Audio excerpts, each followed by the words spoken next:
We're back. What is up, everybody? Hello. Hello and welcome to the show. Indeed. The show. Well, Sean's here too, along with Zazel and Adam. Oh my gosh, I look like what's wrong with my shirt? No, everything's fine. Everything is good. It's I'm still just on, we're like, yeah, it's I just got dressed for this whole I was like naked all day except for this. No, it's not true.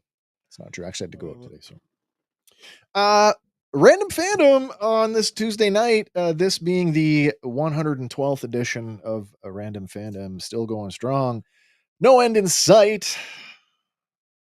Gaz is here too, and he's giving shout outs in the comments. What is going on? Everybody in their world is here. Gaz, stay tuned. There's something in the toy section you're going to want to see. Oh, nice. Mm-hmm. Nice. There you go. Your shirt's fine. Thank you. Thank you very much. Fandom Island is shaping up. Mm-hmm. Anybody check out our X-Men 97 spot? Did anybody watch that? You may recall a certain theme song that may or may not have been sung. We are presently working out the Fandom Island theme song, and it's hilariously awesome. And I think it's going to be pretty cool. Developing nicely. Yeah. If I thought I could get away with fair use on a karaoke track, a backing track, I would do it, but I did some research today and I don't think we'll get away with that. Although I could just we could throw caution to the wind, do it anyway, and just live with the consequences, you know. True. They would be all original lyrics. Parody lyrics at the very least. That's true, right? So fair use parody. Zazel says, I can't wait to hear it. Nobody, you cannot. And it's I gave it a run through. We were talking about it on Sunday night, and I had started with, can you do us a logo? Which of course the wizard whizzed and gave us a logo in about 24 hours, which I thought was perfect. I totally whizzed. And then I'm like, do you think we could parody the Gilligan's Island song? And you were like, well, yeah. And then you asked me, hey, do you have a list of all the people that are going to be on the show? And I'm like, I do. I'll send it to you. Yeah, we need all our castaways. And then the next day yesterday, you sent me a set of lyrics, which I read through, I dry read like twice. And then I sang it in front of my wife, and she just looked at me. She was both like bewildered and laughing. And like at the end of the thing, she's like, that was impressive. And I'm like, okay, I guess we're doing it. Wait, who's going where? Well, Josh has joined us, so that's good. He's off this evening. Oh, that's right, Josh. Congratulations for not having to work tonight. Heading to Whitby tonight to watch TMNT 1990 on the big screen. Is that a one night only? I don't know, but that would be awesome. I seem to recall seeing something about that it was back on the screen. That would be fun. I didn't get to see it theatrically. No, did I see it theatrically? I did not. I saw it through VHS. I definitely saw it through VHS like several times, like dozen or more, maybe. Yeah. Oh, yeah. there you go. It's all week. I might have to just. I might have to do that. Yeah, I think that's going to be fun. It's got to be an anniversary year. I believe it is. Well, yeah, because it came out in the 90, so we're at the 35th. Yeah, 2025. Yeah. 35. 2025? 35. Oh, 35 years. I was like, Yes. we're not in 2035. Where are you from? The future? Did you show up 10 years from the future? Well, no, if it came out in 1990 No, you're right. You're right. to thing, I'm like, we're in 2025, and you're like 35. And I'm like, we're in 35? not yet. No, the movie's 35. We're all whacked out. We're still in 2019 over on Black and Black. 20. Oh, I know. That's a time machine over there on that show, Yes, it is. which is shaping up to be quite nice for this week. Mm. We are dipping into 2019 retailer exclusives, part one, because there's so many of them, it can't be contained in just a single episode. Hmm. There's a hair hanging off the brim of my hat that is driving me nuts. Sorry, I think I got it. Okay. There you go. But before we can do any of that, we have to get through this week's news items. And we got some sad notes to start off. As always. As always. Wait, before we do that, let's check in with that because that looks like a pretty juicy one. Adam says, if I could see any 5 films on the big screen that I missed, Planet of the Apes, Mm. Rocky, Clash of the Titans, Superman 1978, and Flash Gordon. Oh, those are all very good choices. Mhm. None of those have I seen on a big screen. Rocky on the big screen. I did see Rocky 3 through present. Through current. 3 through present. I've seen on the big screen, with the exception of the Creed movies, because I just didn't have the same connection. It's fair enough. Yeah. Yeah. Hmm. But I get to live one in I believe next week. Why? What's going on? Jaws is hitting theaters again. Oh my gosh. So- So you must be getting ramped up and deciding how many times you're going to go see that? as many as possible. There's afternoon showings. You There could see it is. in the evening. You could see it multiple times in the same day. Wouldn't be the first time. No.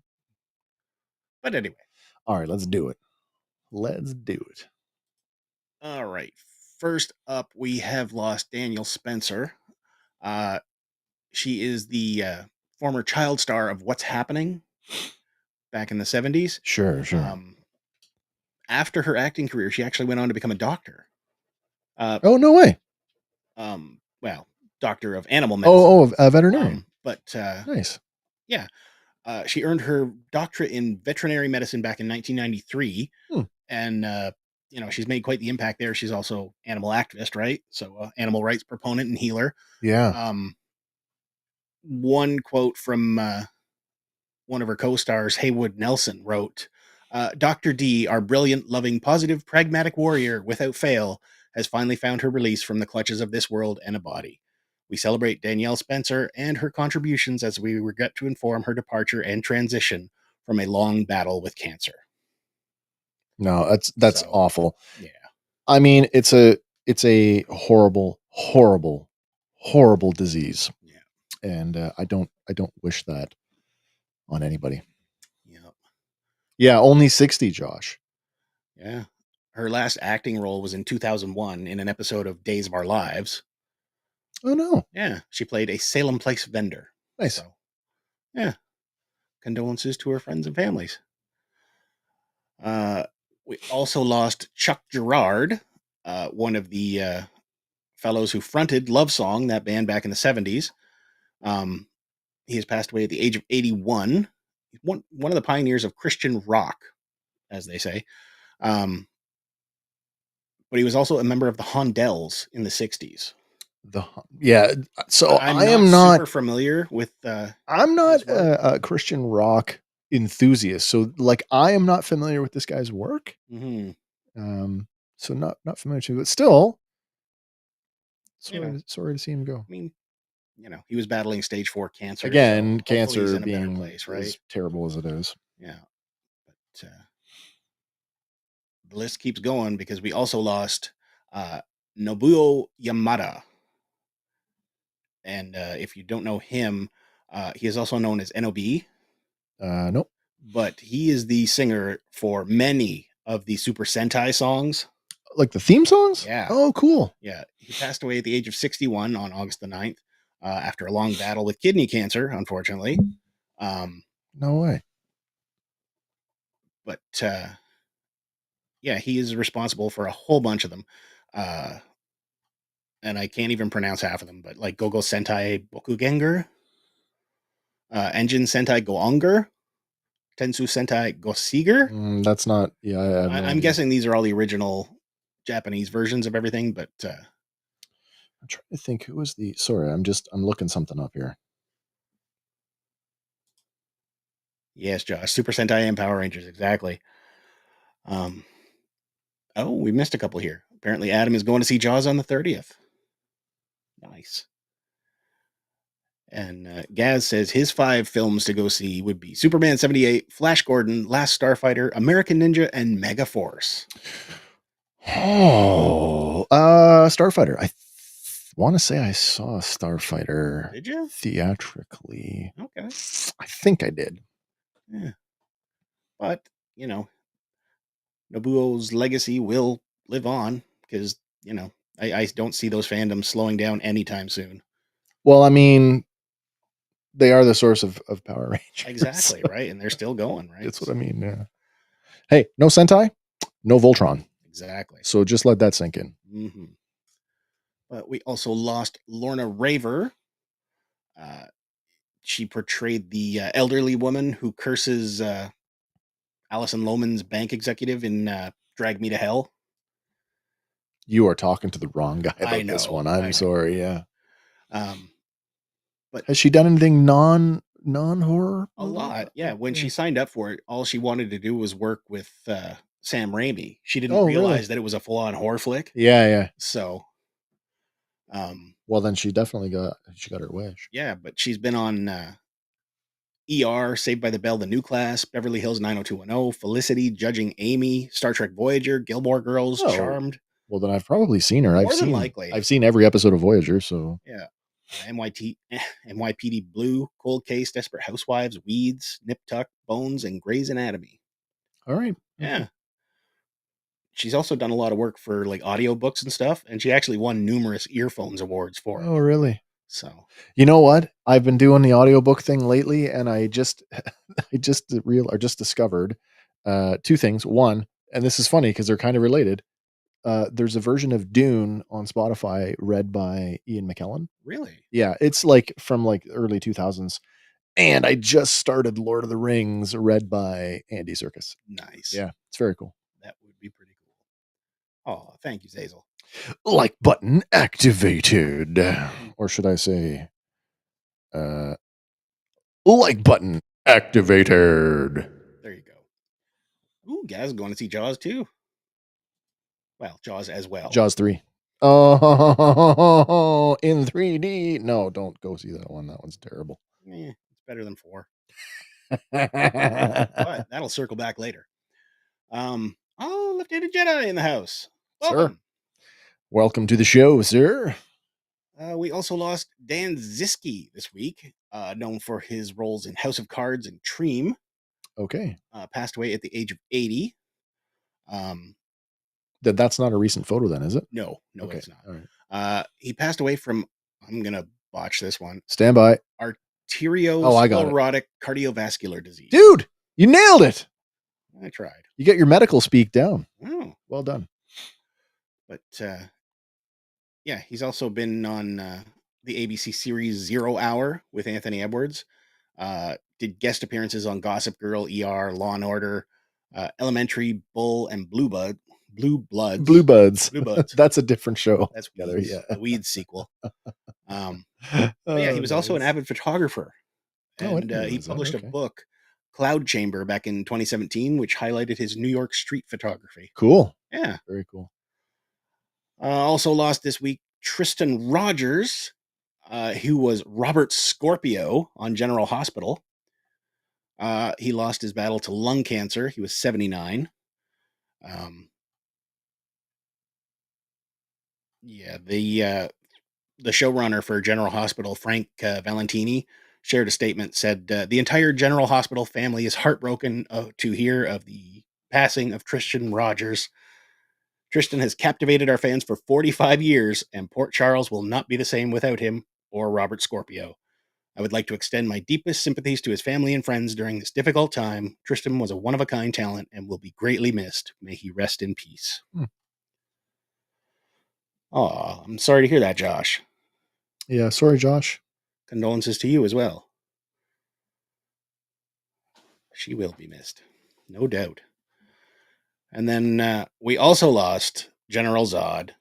Kneel before Zod. Yeah, Terrence Stamp has passed away at the age of 87. He got a lot of praise for roles early on, like Billy Budd, the Collector, Far from the Maddening Crowd. But more akin to us, General Zod in the Superman 78 films. What was the was it Tu Wong Fu? No, that was Patrick Swayze. Yeah. But he was in a drag movie. Oh man, which one was it? Oh my gosh, I can't think of the name of it. Dang it. Oh, now I got to look it up. I'm not too sure. I got to look it up.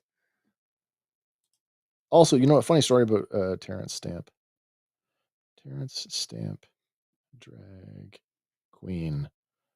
The Adventures of Priscilla, Queen of the Desert. That's the one. There you go. Hilarious thing. When he played Chancellor Valorum, and then there was a in the Phantom Menace. Do you remember the Pepsi campaign around that movie? That like they put a bunch of likenesses vaguely, yeah, on like Pepsi product.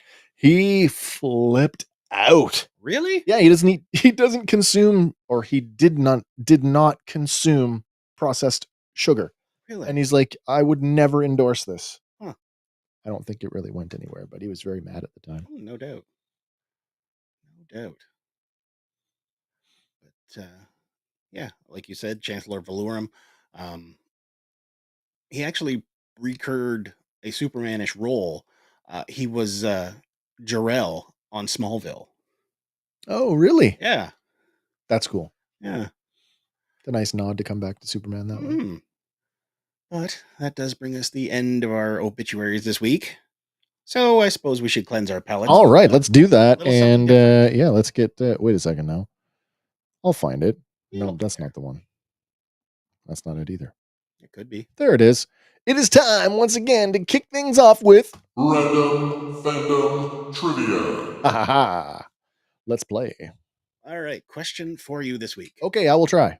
A little pygmy hippo called Mudang won the internet's heart last year. What does her Thai name roughly translate to in English? Oh dear. Is it A, pork chop, B, bouncy pork, C, fried pork, or D, glazed pork? There's a theme here. There is. Hippopotamus. So like a big water pig. Basically. Right. So pork is definitely one of them. Oh boy. I don't know. I'm immediately drawn to pork chop. Which is a cute name enough, right? Wasn't that Sherry's little sock puppet? No, that was lamb chop. Oh, lamb chop. Yeah. They sell them as dog toys now at Walmart. Oh, really? Yeah. There's a whole new connotation to it's lamb not chop, even a puppet, though. It's just literally lamb chop. It's a lamb chop stuffing. Oh my God, you're destroying my childhood. Gas says I love it. A, pork chop. Yeah. Sean's coming in with B, bouncy pork. Bouncy pork. A question mark? Question mark from Left-Handed Jedi. That's not pork chop. That's pork chop. Maybe. K is coming in with D, glazed pork. I would see glazed pork doesn't make sense to me. Glazed ham makes sense. Glazed pork, that would be the one that I would rule out. I would rule that out just because of weird wordsmithing. Josh coming in with B as well, bouncy pork. But like, don't forget this is a Thai to English translation, right? So glazed pork could be roughly translation for glazed ham, right? Yeah, but do you speak Thai? Not really. No, I don't. Okay, neither do I. I would stick with pork chop because, yeah, I don't know. All right. I have nothing in this. Well, is that an actual photo, by the way? It is. That's Mudang. That is Mudang. Yeah. Okay. A tiny, adorable little pygmy hippo. That's funny that it has, moo in its name. Yeah. Moo. And cow wasn't even an option. Mm-hmm. But all in for all in, if you guessed D, you're wrong. It is actually B. What? Bouncy Wait, pork. so Josh and Sean, congratulations. Yeah, you got it. You guys got it. Now, her siblings include Muwang, which is sweet pork, and Mutun, which is stewed pork. Oh, so I guess the moo part is the pork part. I believe so. Sounds like it. Yeah. That would be the common ground. Seems to be. All right. But anyway, pygmy hippos. Who knew? They're getting so Working. close to the house hippo. And that's a Canadian reference. The house hippo. Yeah. So, Oh, that's hilarious. moving on. We got our first trailer for season 2 of Lego Star Wars Rebuild the Galaxy. So I watched the trailer several times and I did not see, there's a thing going on here. It's a sort of an adjacent story that goes with this. There's a character appearing in this season that does not, to the best of my knowledge, did not appear in the trailer. We can go through it and then I'll get to it. Well, anyway, we've linked to the trailer in the show notes if you haven't seen it yet. But it's going to be another 4-piece special event on Disney Plus, September 19th. And there's a lot going on here. Like, we have the Porgs filling in for the Purgles. The what? For the what? For the Purgles. Oh, yeah. It looks to be anyway. So they're what we call them Porgles. Porgles. Porgles. We've got a giant Chewbacca. There's also a nod with the Ahsoka to the other weird little brick set where you build. Oh, like a blockies. Yeah, or something. they're more blocky, but Yeah, they're yeah. still Lego, right? Right. We also get Grief Karga filling in as Mando, which is kind of no. That's Lando. It's the Landolorian. Oh my god! How did I miss that? It's the Landolorian, man. Oh. The joke writes itself. That's awesome. Yeah, and then the funny line about who are you, Jackson? I'm a deep cut. Nobody knows me. Yeah, I know who you are. Exactly. So now there's one more character, did not appear in the trailer, but has been confirmed. Original voice actor, original face actor. Ooh.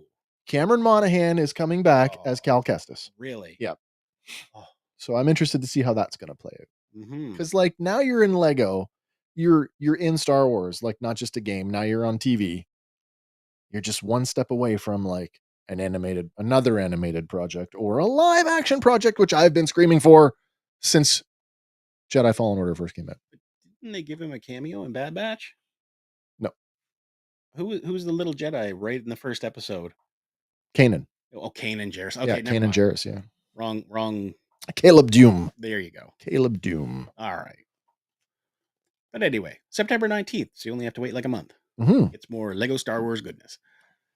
This next one, as I said, we would circle back to Jaws the Revenge. Well, it's coming up on its anniversary as well. The Revenge. 4? Part 4. Oh, boy. And there's some folks, they want to put together a documentary about it. And they've called it Jaws Goes to the Bahamas. Was that where they filmed it then? Well, that is where they filmed part of it. The opening sequence of the film was filmed in Martha's Vineyard. Okay. Where Brody's one son loses his head to a shark. But gruesome. Yeah, we've linked to the trailer in the show notes for this, but there's also a campaign. It's a crowdfunded. It is on Indiegogo. So regardless, they're going to make this. They've already got some interviews and whatnot going with cast and crew and other folks like the guy who made Sharknado. Yeah. Oh, okay. But anybody related to sharks, let's get them involved. Yeah. But MediaBikes.com founder and film producer Mike Genicariel. Oh, I butchered that. Carley? Where am I looking? Right here. Jen Carley. I think that's what it is. Jen Carelli. Jen Carelli, I think that's what. Mike Gencarelli. But they want to deep dive into the making, legacy, and cult following of 1987's Jaws the Revenge. The plan is to release it summer of 2027 for the 40th anniversary. But they have reached their Indiegogo goal, so they are now in demand. So now they're just looking to hit a couple stretch goals, I guess you want to call it. Yeah. All right. If they hit 10 grand, they're going to take the documentary on the road to Martha's Vineyard and shoot there. And if they hit 20 grand, then they're going to go to the Bahamas and do a bunch of like on-site filming there as well. Okay. So if you want to check that out, we do have it up on the screen here, jawstherevengedoc.com. And that's at Indiegogo. But all right. Gaz says, look, I really don't think there's a bad Jaws film, and I know Jaws 3, but let me ask you, have you seen it with 3D glasses? No, I have not. Like the red and blue that it was intended to be watched with, or was this like the first shot at real 3D? It was back in like 80. I still think this was in the land of red and blue. It might have been. I've watched movies with the red and blue, and I've had varying degrees of success with them. I think it was awful as like. I mean, the glasses were a fashion statement in what, the 50s? Yeah, roughly. You know, So that one kid wore no, him into the bar when he was beating up Marty McFly. to answer the question, no, I have not seen Jaws 3D with the 3D glasses. No, I have seen it recently on I believe it was AMC, Yeah, and the parts that are supposed to be 3D are so bad. Like it's just literally an image pasted over top of the background coming towards you. but that's how the old 3D worked, right? They doubled the image and then separated it, like Yeah, so one blue, one red to try and get that. yeah. Ugh, But anyway, no, I did not see it. I hope this documentary gets made, so I'd watch it. It might be better than the movie. It might be. That's the kind of stuff that I can get behind, though. Like I do love behind the scenes stuff. I always have. Um, so yeah, as not a Jaws fan, I could probably still watch this and get something out of it. Mhm. Yes, the Yes, red and blue. Yes. Okay. Thank you. But, yeah, moving on. Apparently, Hall and Oates were involved in a lawsuit. Oh, they were like And in 2023. Yeah, Yeah. 2023. So it's been ongoing for a couple of years, but it's over because Daryl Hall has voluntarily dismissed the lawsuit against his former bandmate. So I'm a Hall and Oates fan. Not a huge Hall and Oates fan. I know all the singles. I know a couple of deep cuts. But like when that story broke in 2023, I did not realize that there was a professional rift between them. Mhm. And apparently it's been that way for a long time. Um, Yeah, apparently Hall was out on tour, like some crazy long tour, and like he figured uh, that they were doing this at that time to add more to it, basically to screw him over when he's already busy. I don't know if that's necessarily It's speculation, right? sure, but I mean this comes down to the selling off what, the publishing rights, I guess. Yeah, he wanted to sell his half Half of the stock in in their Hall Oates catalog. Productions. Yeah. And it was apparently to somebody that they had an agreement that they had to agree on who it was going to be sold to, and then he said that was a violation of that. What I want to know, what prompted Daryl to drop the suit? Well, I mean, if you look at it, because like a lot of folks are selling their catalogs to whoever These that are going to digital start, rights yeah, management companies, and yeah. they're going to start profiting off like the hologram Absolutely. performances. Right? Why? Well, that and why, you know, when you could benefit from it now. That's why people are selling their Yeah, catalogs. and I think that could play a factor in it. Like maybe he's finally come to the conclusion, yeah, Hall and Oates has got some amazing songs, but their audience is getting older and older, right? I just don't, yeah, no, you're right. Like You're right. I'm sorry to say, they're not Zeppelin. Like No, clearly they're not the Beatles, they're not Michael Jackson. They're great, but they're not at Whoa. So let's walk that back a second, because okay. what they are the top selling duo of all time. True. Musical duo act. They are the number one duo act of all time. Stop. Full stop. Yeah. Okay. Yeah, no other duo has sold more albums than Hall and Oates. Gaz says it's over. Yes, now let's get them on stage together. I don't think that's going to happen. That's going to happen. I don't think that's going to happen. I genuinely think these guys do not like each other. There's like a 30-minute, you could call it a documentary, where they basically follow them around for like one show, and the two of them, they're very terse with each other. They're not rude or anything, but like short. They make no small talk. There's just like, yeah. It's like, did you just drag the cameras around? Like, it's awful. And it shows through. Well, Oates was quoted as saying, "I think what happened was our partnership was established 50 years ago, and the documentation of that partnership was outdated and completely irrelevant to the people we became 50 years later.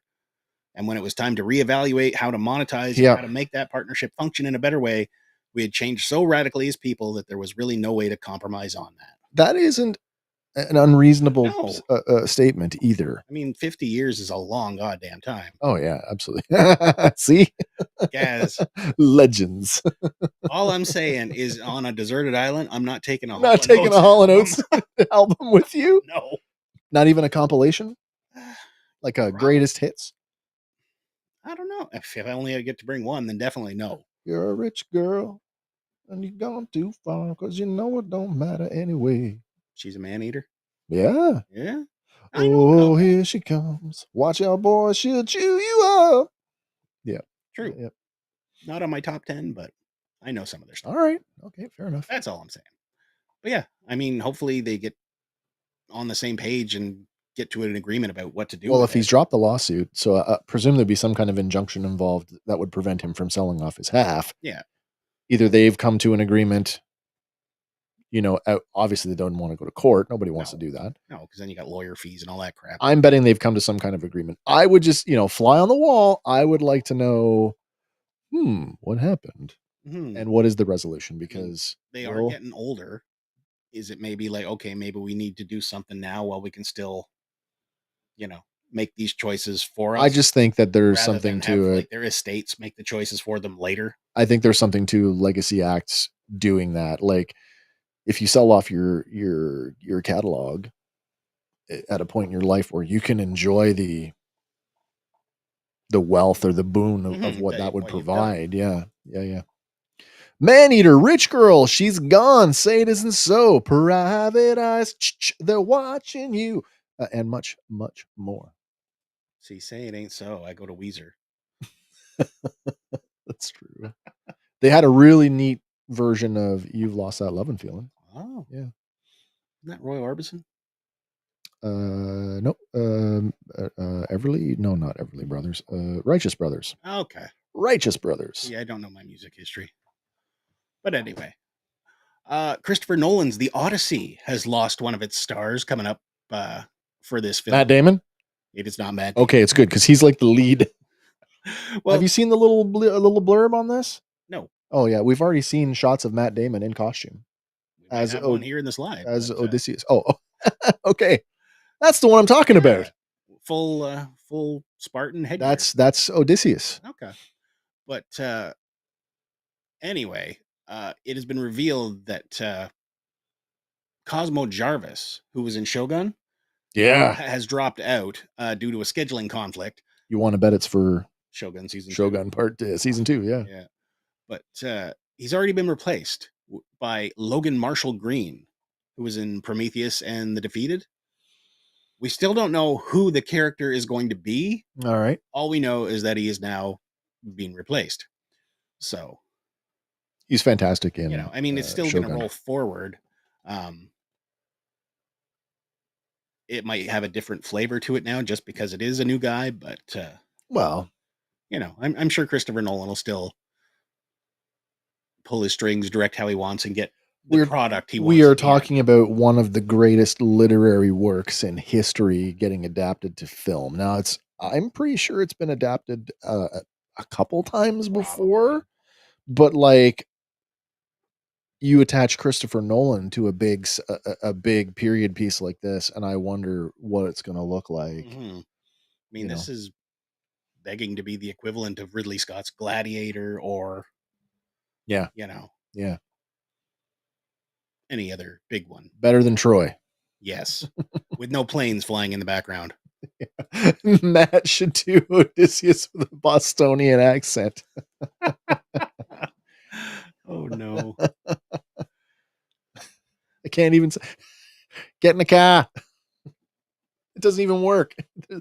I can't use cars in the period piece. This is Sparta. Sparta.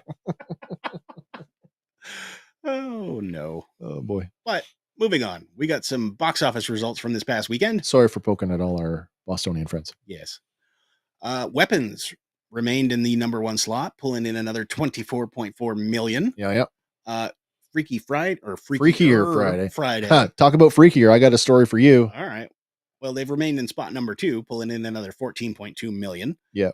New entry this week is Nobody 2, starring Bob Odenkirk, Saul. Yeah. It pulled in 9.2 million, so not a huge opening, but Fantastic Four is still in there. It dropped from 3 to 4, and it pulled in another 9 million. And then dropping from 4 to 5, The Bad Guys 2 still on the top 5 with 7.5 million this weekend. I read a thing earlier this week. Oh no, yeah, put that up. Put that up. This is Sparta. So there is like a whole new generation of, let's face it, mostly men that are just who are just Jamie discovering Lee Jamie Curtis. Lee Curtis now because of this movie and because of some of the marketing and promotional stuff that she's been doing for it. Well, she swapped to a younger woman, so she's dressing more provocatively. So and maybe they never saw True Lies. Well, the search results or the search for Jamie Lee Curtis and True Lies, I guess, has like increased exponentially as it since should. Freakier Friday has come out. By the way, I started watching True Lies again last night. Nice. For those of you in Canada, it is on Crave. Nice. You can catch it on Crave. It's the thumbnail is French, but English language. Yeah. I mean, yeah, it's an Arnold movie, but goddamn, Tom Arnold. Funniest thing he's ever done. Yeah. Arnold Schwarzenegger was 47 in True Lies. Jamie Lee Curtis, 36. Yeah. And she stole the show. And their daughter? Yeah, Eliza Dushku. Yeah. Who would go on to be Faith in Buffy the Vampire Slayer. Yeah, exactly, yeah. Yep. Oh, and what else did I watch last night? There's a... Oh, no, nothing to do with that movie. No, It's okay. We can move on. All right. Tia Carrera also in that movie. Oh, yeah, that's right. As the art dealer / bad girl. Yeah. But yeah, how about some toy news? All right, let's do it. We don't have a lot this week, but what we do have is kind of neat. Quality toy news? Yeah. All right. So Hot Toys has advertised they're going to be doing a new plush keychain line. Why? And Gaz is going to love this or hate it. It is Godzilla? Ewoks. Oh, yeah, okay.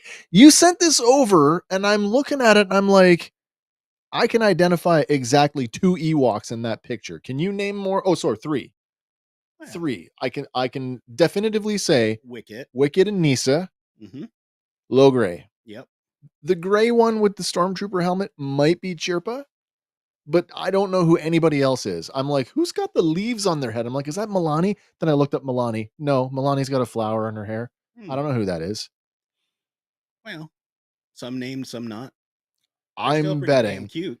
I'm betting that they're all based on actual people or actual characters, but I certainly, at a glance, having reviewed the entire first season of the Ewoks animated series, I'm having trouble identifying those characters. And I thought I was up on my Ewoks. Maybe they're from the movies. Yeah, maybe. Where's our Wilford Brimley? But the movies serve as a prequel to the animated series. Mm-hmm. So all of a sudden they speak English.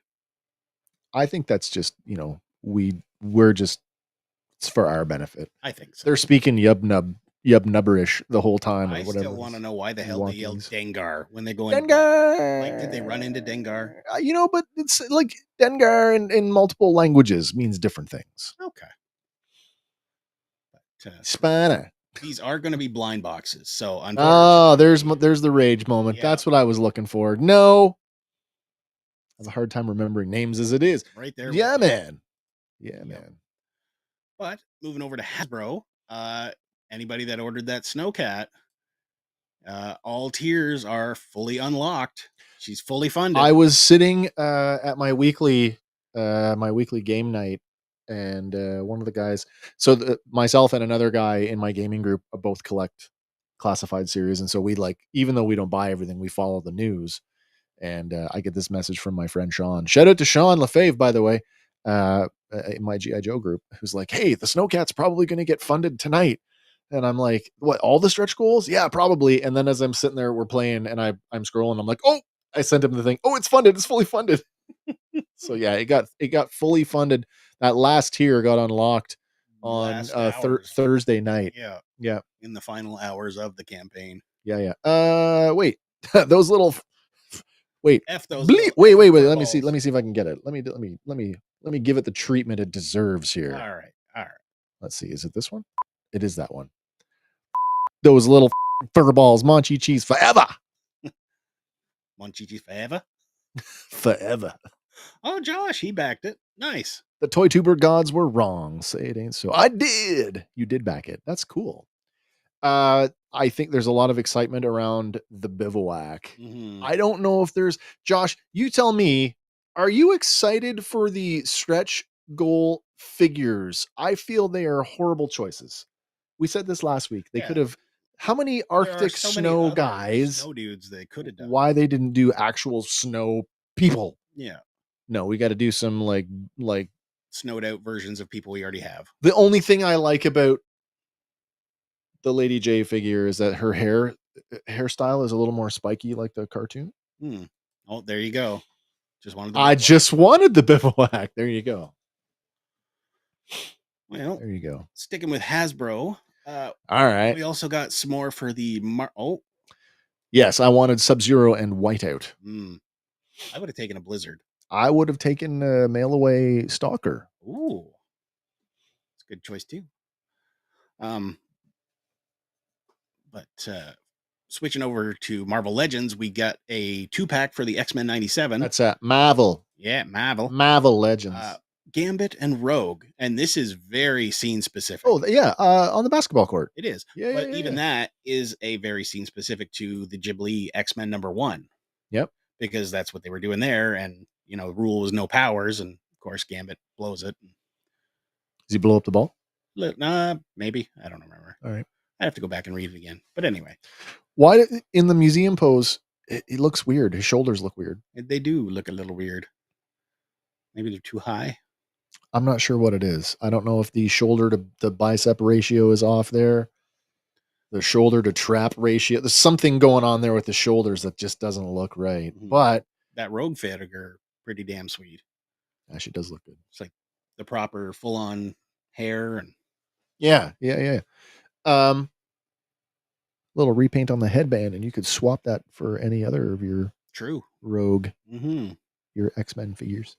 Oh no! Still waiting on the Rattler. Oh no! I hope it's just a male snafu.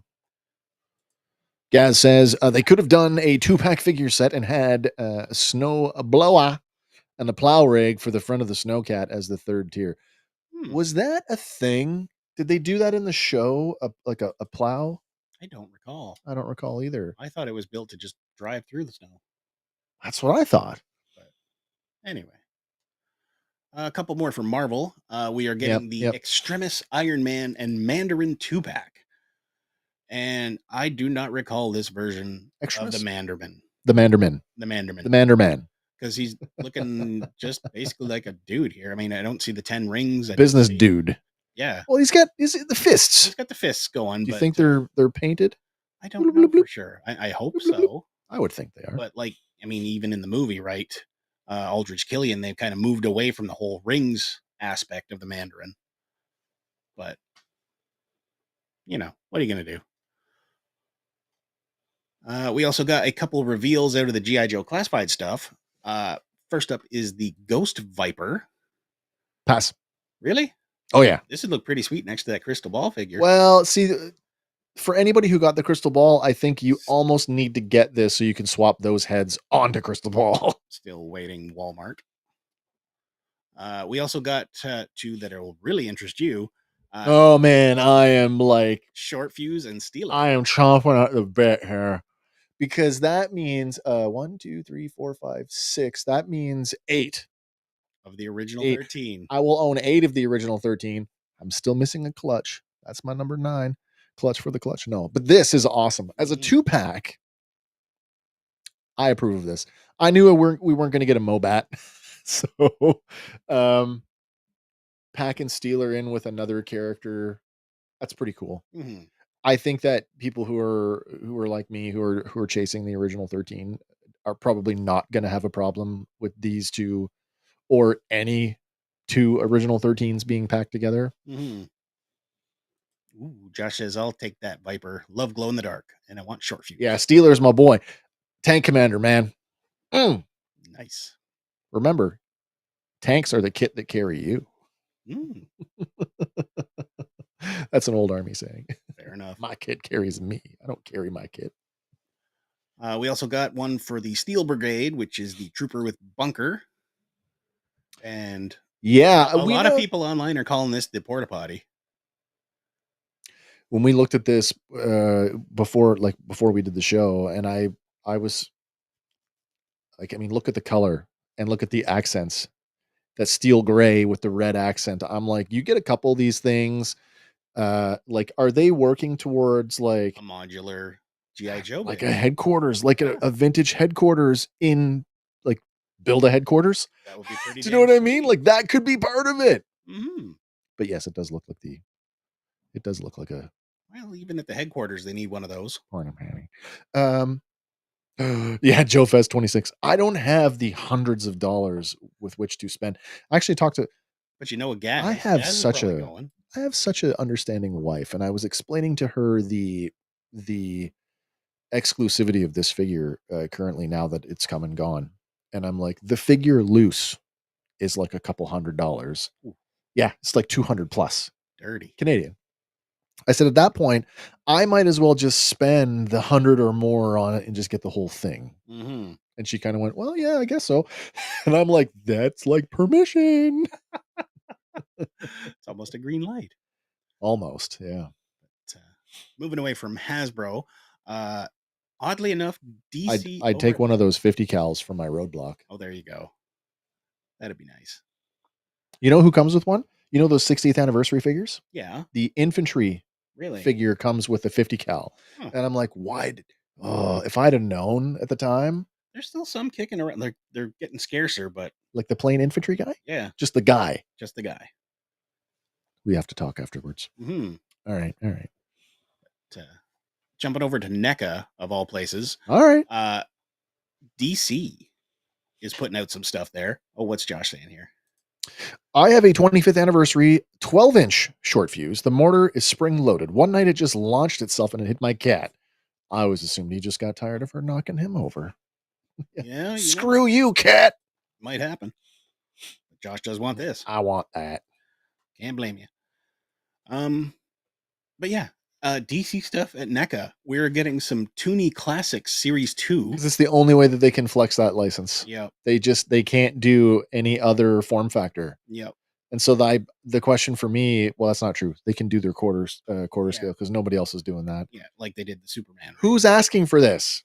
I'm not too sure, but who's asking for this? Batman, we've got Batman, Catwoman, and the Penguin. The Catwoman, it's the 90s purple suit Catwoman. The Batman, it's definitely the Frank Miller Dark Knight Batman. But what the hell is going on with that Penguin? I mean, he's quite jovial. Rather jovial and not nearly penguinish enough. What's that line that we just saw from McFarlane? Their pre-posed. Oh, the Todd's Mods? That's the one. Just keep that up there. Because I just want to... Yeah, there's a good one. Let me just drop the... Drop the brightness. Yeah, so we can do a comparison shot here. Because I just don't think the form factor... Like, why would I go for that? I mean, does that not... Do we not already have, like, stupid, disproportionate, cutesified bullshit already? True. Cutesified, disproportionate bullshit? Can I call it that? I think so. This is probably arguably more cutesy. Yeah, well, definitely. Like, he doesn't even look like a villain. He looks like somebody out of Singing in the Rain.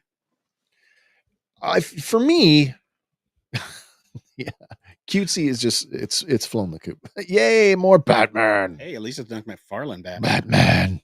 And Josh says, Fat Man. Yeah, it's not for me. He's the big chunky one, but don't get me wrong. They're for somebody. They've done some pretty interesting things in their Toonie line.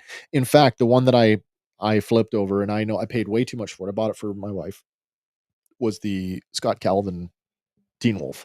Ah, yes. The Teen Wolf Toonie Tear looks like the cartoon. It does. And I'm like, okay, we need to get that. Yeah. So, but yeah, there's no... And if I'm not mistaken, you guys also got the Elvira Toonie Tear? Yeah. Yeah, she looks good. Mm-hmm. Oh, Sean's got a question.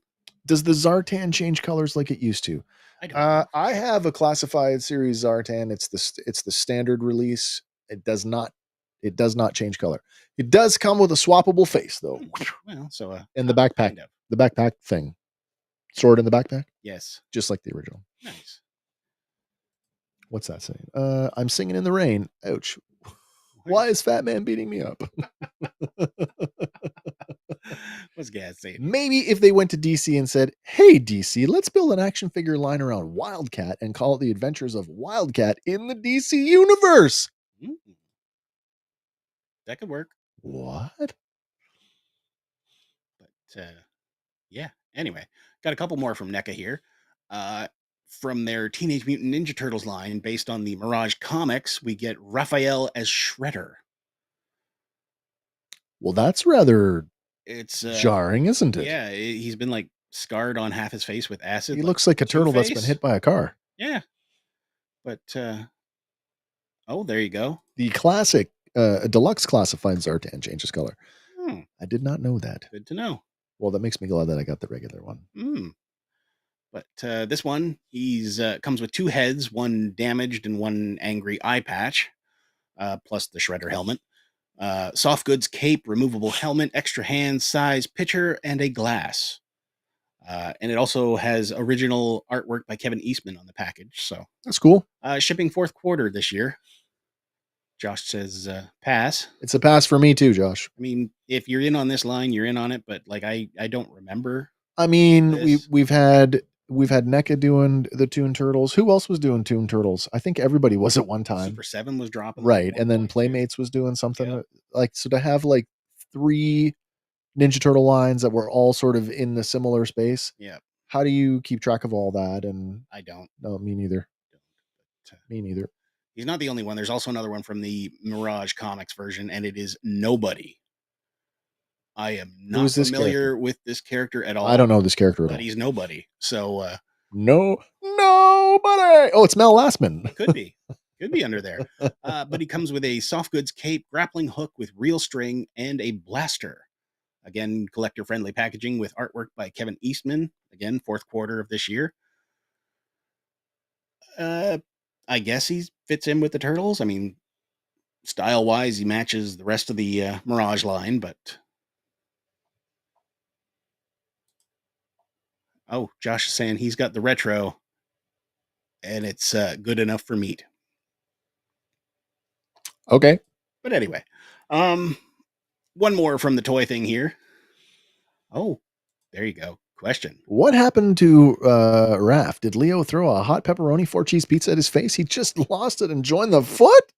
It's as good an explanation as any. Way to go. The pizza came out of the oven like molten lava. Hot and ready.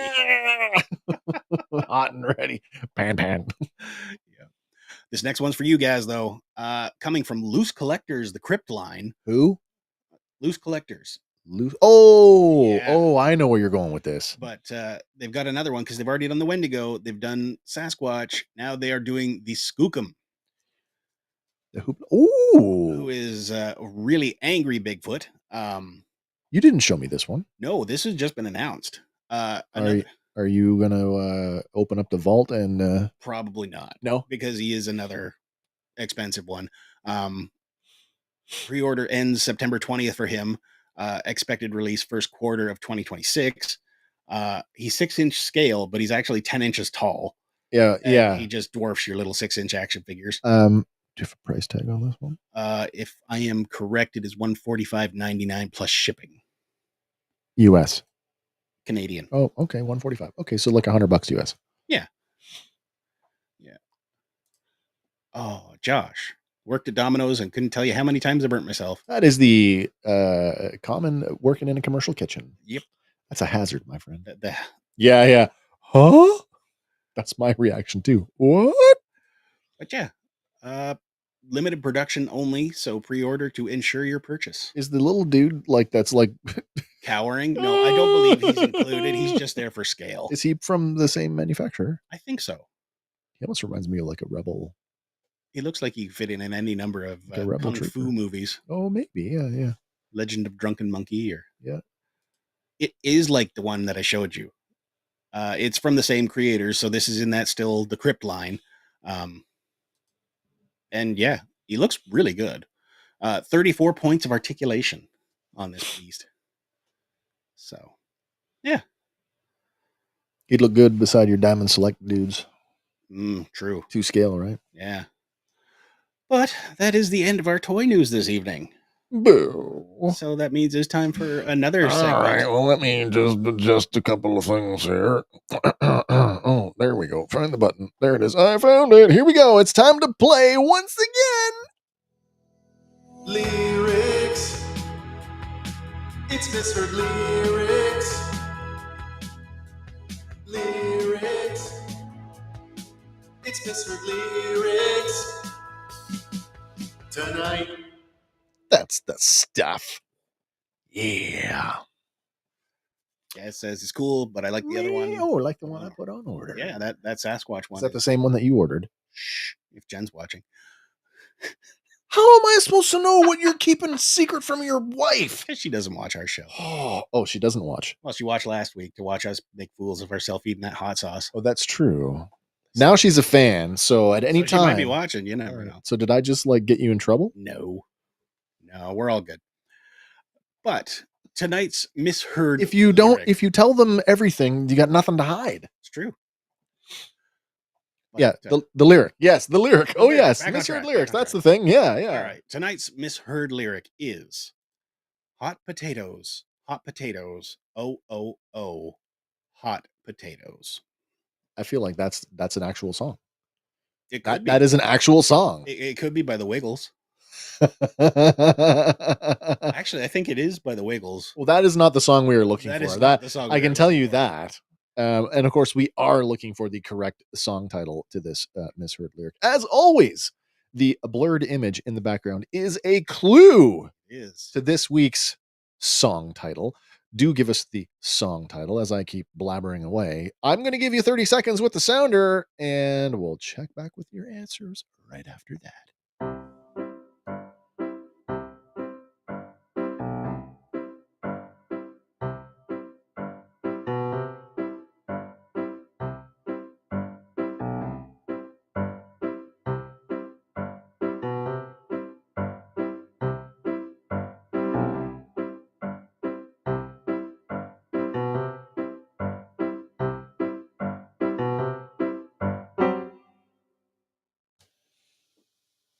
I believe it is a stumpy night. Uh-oh.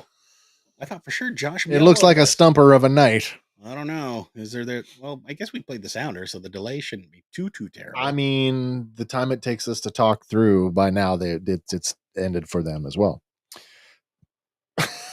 See, there you go.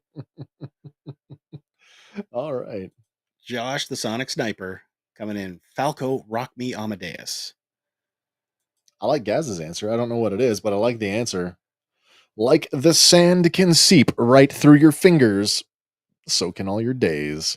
As those days go by, you'll have me there to help you find the way. As days go by. I don't know. No. But yeah, Josh, you are correct.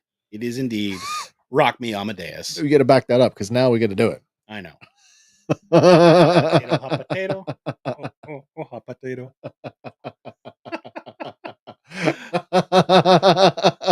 Okay, in case you actually forgot what the real lyric sounds like, or you just want to hear it because you like it, this is what it actually sounds like. Hey! I took the A out. Hot potatoes. Stumped again. What a shock. All good.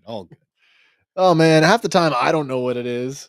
Yeah, well, this one, Rock Me Amadeus by Falco from the 1985 album Falco 3. Apparently, it was marketed as a novelty song by Austrian musician Falco. It is in German, by the way. Yes, it is. Yeah. It was made available for physical sale in 85 in German-speaking Europe through A&M. It was written by Falco along with Dutch music producers Boland and Boland, and to date, it is the single is the only German language song to peak at number 1 on the Billboard Hot 100, which it did March 29th, 1986. What? 99 Red Balloons didn't make it to number 1? The German language version didn't? Apparently not. Oh. 99 Luftballons. I did not know that. Have you listened to this like all the way through recently? No. It's a hard listen. Is it? I don't speak German, so it might as well be Klingon to me. Well, I listen to the- Rammstein, so it wouldn't bother me that much. The handful of English lyrics that are peppered throughout the song. Oh, okay, I know what we're listening to. Oh, Josh just got Gaz's too. When the Rain Begins to Fall by Pia Zadora? Yeah, no, that's Way to go, Josh. Sonic Sniper. not happening. Yep. Also, like, Gaz, how fucking old are you? What the hell, man? Who under the age of 55, no, Remembers Pia Zadora? 65 knows that? Not me. Not me. Fair enough. And I'm 50.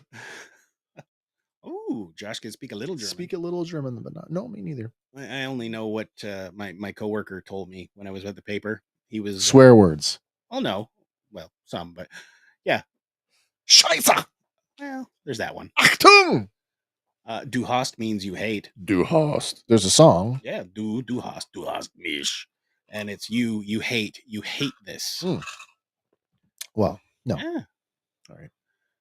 Some people might hate this next one. I am on the fence as I am. This one made me go. This is weird, but apparently Kristen Wiig will provide the voice of Roboto in the upcoming Masters of the Universe film. Two things. Yes. I like Kristen Wiig. I like Roboto. Do we need a gender swapped Roboto? That's not the issue. Because he's a robot. That's not the issue. She's deep in the comedy. That's the issue. Do I need a comedic? Do I need Roboto to be a comedic character? I know that he has done some. I don't think of this character as being comedic. It's from a children's property, so arguably they're all comedic. True. On some level. But like this might be. I mean, are we going to get Dot Matrix in place of Roboto? Like from Spaceballs. Like the sarcastic I don't know. Robot type thing. I don't know. I'm good with artistic liberty and I'm good with interpretation and stuff and all that. Not gonna lie that this one makes me a little nervous. A little bit. But I mean, Smidgen. Roboto is not your main character. So as long as Roboto doesn't like, is Roboto gonna be Robota? Maybe. Like, how far is too far? I don't know. I don't know either. Oh, apparently my coworker taught me wrong. Apparently, du hast is you have me. You have me, actually. Well, I was not aware of that. Apparently, the song is a wedding vow in German, and he says no. And he says no. Oh, du hast is a wedding vow? Is that what we're saying? I guess. Or Rock Me Amadeus? No, we're on the Rammstein du hast. But okay. Gaz says I like soft I rock. just like the soft rock. So you're just an old soul. There you go. That's what you're saying. You were born old. That's okay. Yeah, this casting was first reported by the Hollywood Reporter on Friday. I don't know how I feel about it. Like, I don't want her to bring overly comedic tones to it. So she's done some semi. I mean, she's done voice work, so I'm not worried about that. Like, she's Despicable Me too, right? But she's done some like semi-dramatic stuff. has. And I'm not saying that Masters of the Universe should be this like it's not going to be nominated for any. It's not going to be Lord of the Oscars. Rings. No. I just don't want this to be like a total send up. This to be the Jar Jar Binks of the Motu universe. Well, let's hope Fisto isn't played by Melissa McCarthy. Again, comedy things, right? It would be Fista and Robota. Fista and Robota. Yeah. Anyway. Oh my God. We'll see how it pans. Gonna get a whole Bridesmaids reunion out of this movie. But moving on. Fanta is releasing a limited edition Halloween themed Fanta or Fantor? Fanta. Sorry, I couldn't help it. They're releasing characters from popular horror movies, and it's in collaboration with Universal Pictures. Oh, including Wednesday. Chucky, Michael Myers, Freddy, Fazbear, and the Grabber. as well as Beetlejuice. Why is Chucky's image line art and the others are photos? I'm not sure. To be That's truthful. weird. But yeah, available starting August 25th and will be available until November 2nd. So who did Crush has done Halloween stuff before? Yeah. So this has got to be what's the date on this? You said August 25th to November 2nd. So this is clearly a Halloween 100% thing. Yeah. Is it a mixed bag like when you buy the case? I don't believe so. Because that case in the full-on background, Chucky case. that's what I mean. Of, Chucky's Punch. Okay. Yeah. What are we fucking with the flavors though? Or we might be maybe testing new flavors? If they do the same, if Fanta does the same thing that Crush did. Remember, I gave you a case of that Halloween Crush because it was awful. It was weird. It was awful. Did your kids like it? No. Did you end up dumping it? Most of it, yes. Yeah. So it was a black can, had some like bats and stuff. Halloween, but the soda itself was black. Yeah. And it tasted awful. It wasn't the worst thing Horrible. ever, but no, it was in terms of soda. Yeah, it's not my favorite. I don't know if I've had anything. No, that's true. You're true. You're right. Pop Shop. Pop Shop was worse. Really? Pop Shop, the new Pop Shop. Okay. The return of the Pop Shop. Gotcha. Worse. The cola. Yeah, it says, do you guys have Fanta Lemon or Lemon Dry up there in Canada? I've not seen Mm-hmm. Lemon Dry. Is that like Canada Dry? We have that one. Now that is not Wednesday there. That is from the Beetlejuice. So I'm guessing these four or these five, I guess. That's my dough, of course. From the Beetlejuice, whatever. But maybe it's a mixed bag like the Crush ones do, but who knows? Josh says Fanta is pretty decent. I like grape the best. We used to have Fanta in Canada. Like we used to have all the Fanta flavors when we were like when I was a kid.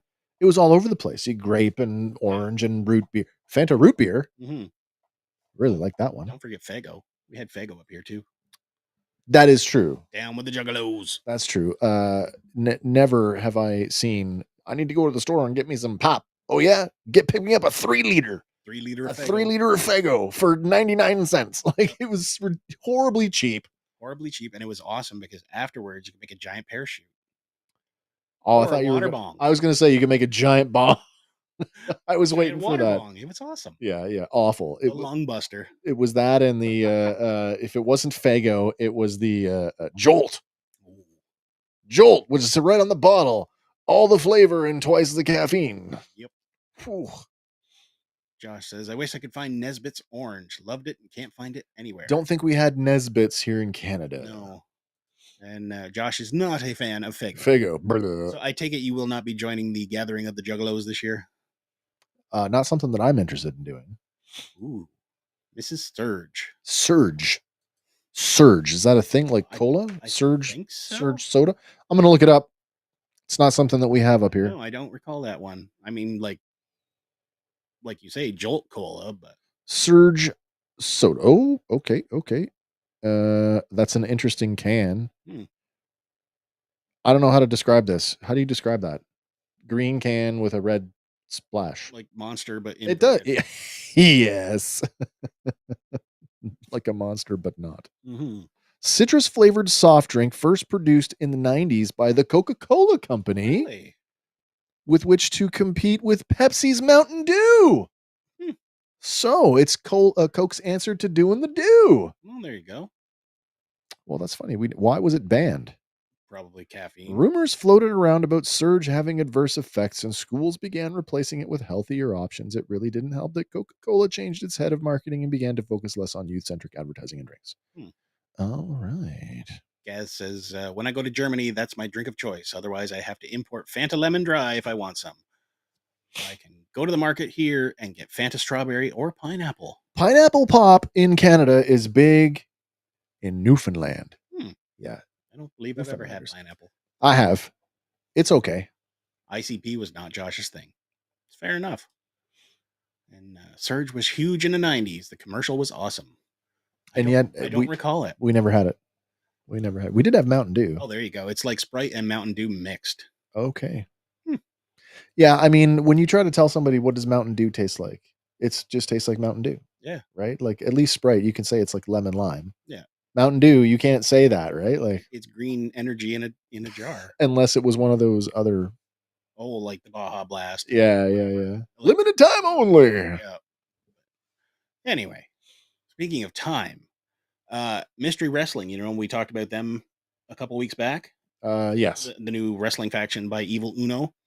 Well, they went out and Bad card game. Yes. Bad card game. They have had now the new world record holding longest wrestling match. It went on for 21 hours and 49 minutes and 12 seconds. So was it just a never-ending battle royal? It was like there was a crap ton of people involved. We got the list here. Jason Exile, Franklin Mayer, Cecil Nix, Dante Dubois. These are all their given birth names, by the way. Of course. Dexter Doom, that's a great one.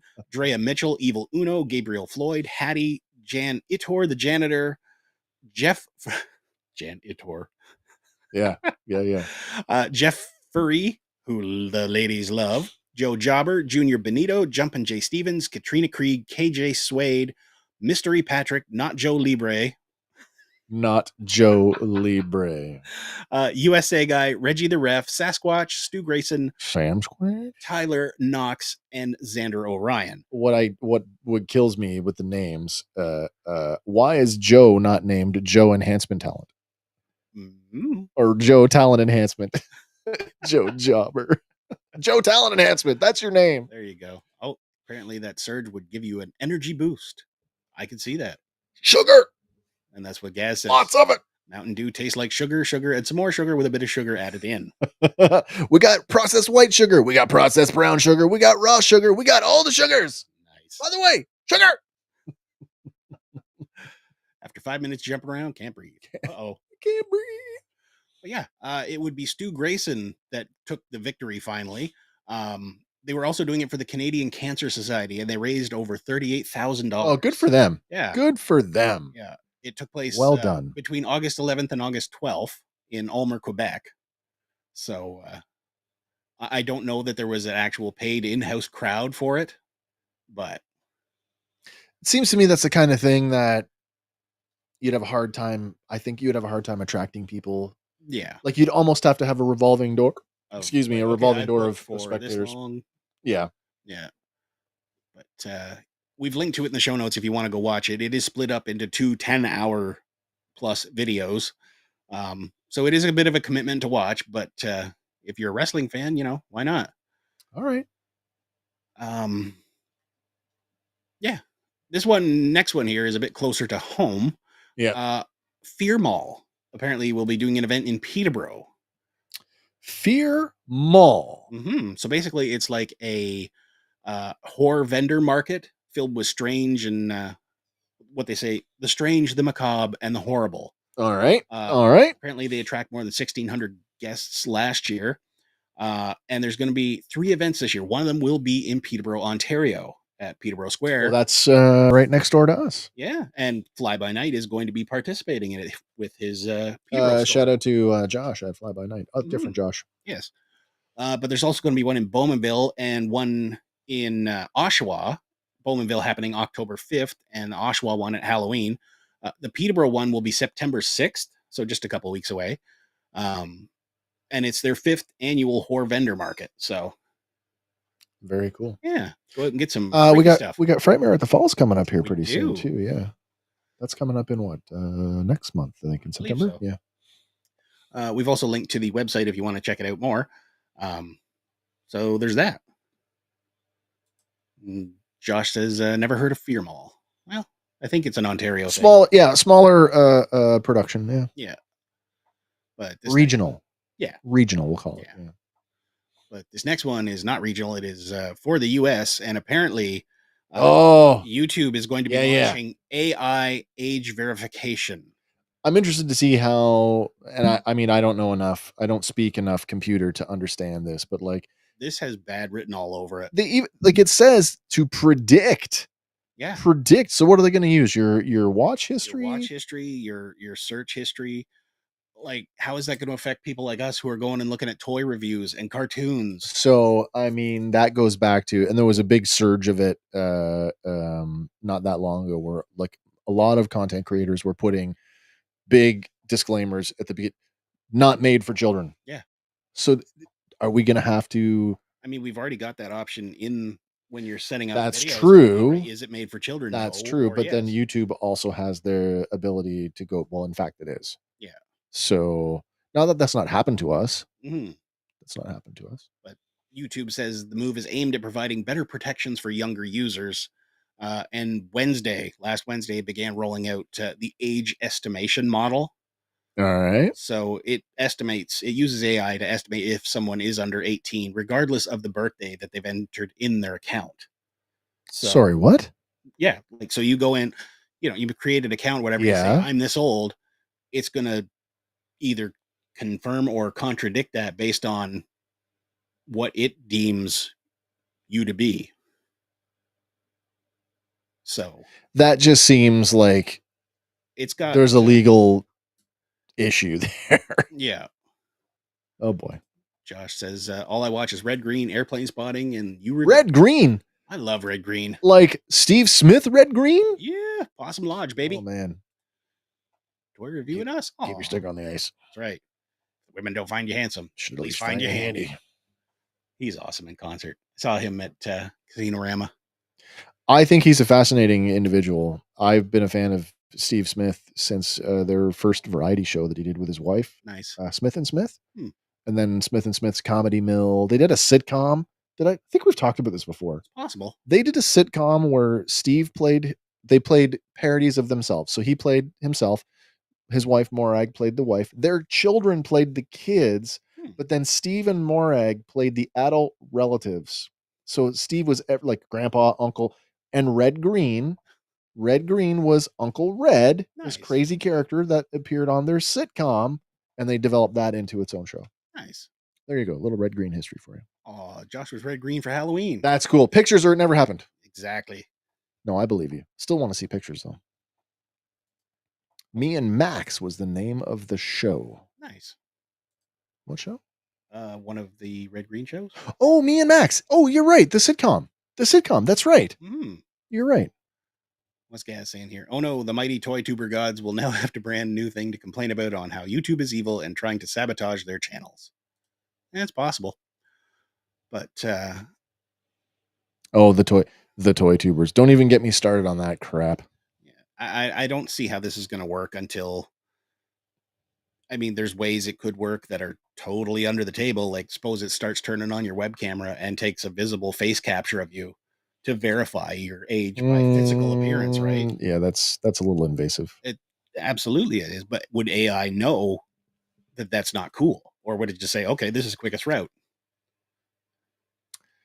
I think we're getting too far ahead to jump to that conclusion. I'm not saying that that's not possible, but I think that's like really far down. It's not happening here. No. There's no way you can, that camera is physically, it's not going to be turned on by that. But there's a hint. Don't use your onboard webcam. Get a external camera. There you go. Ooh, he sent us a picture of Messenger. I saw it. I actually just saw it now. It looks really good, by the way. Oh, you can show it on thing, he says, if you want. Oh, sure. I just didn't want to. Yeah, we wouldn't do that without permission. We'll spotlight you here for one moment, please. Oh dear. Did you send it? You sent it to the show's messenger, right? I believe so. I got to switch accounts because once I got the notification, it was like, whoop. It does it automatically. I know. So where the hell am I? Digital assists. That's where I need to be. Thinking about it. It's thinking about it. It's trying to think. It's like, hey, what's going on? Hey, man. Let's try this one more time. Wow. It doesn't want to work all of a sudden. I don't like that. Let's just reboot. Reboot. And if it doesn't work, we'll just slot it in next week. Yes, we've switched. Thank you. Very good. Aha, there we go. All right. There we go. Do you want me to crop it out so your boy's not in the photo? You don't know if maybe you don't want your kid being shown on the internet. Let me know. Or I can just put it up the way it is. It's a good looking costume, by the way. I love the fishing vest. I love the Possum Lodge patch. Also, the hat. A lot of people don't know this. That's a good little shot. That hat. That is awesome. That hat. The red green hat. Mm. That is an old Canadian Forces combat hat. Oops. What? Give me a second. I can hide his face. Oh, sorry. Sorry. Oops. That's a big oops. Definitely We'll have to big. go. We can go and edit that in. I believe so. Moving on from the AI menace, though, fans of WWE in the US are about to get a bit of a sticker shock next year. They have announced that they are going to be moving their PLEs to ESPN. Oh, yeah? So currently, everything right now is on Netflix. They made such a big deal about it moving to Netflix and shutting down the WWE network. Yeah. But starting next year, your cheapest option to watch Raw, SmackDown, and the pay-per-views is going to be $563. Oh, so it's now an add-on. It is. It's an add-on to Netflix? Yeah. Screw you. Well, here's what's happening. Netflix is keeping Raw, Yeah, but all they right. don't have the entire Raw library. So that is going to set you around $95.88 per year, right? Yeah. That's with ads. All right. So that's not even the premium one. All right. SmackDown is moving to USA and Peacock, which is $10.99 a month with ads, or $131 per year.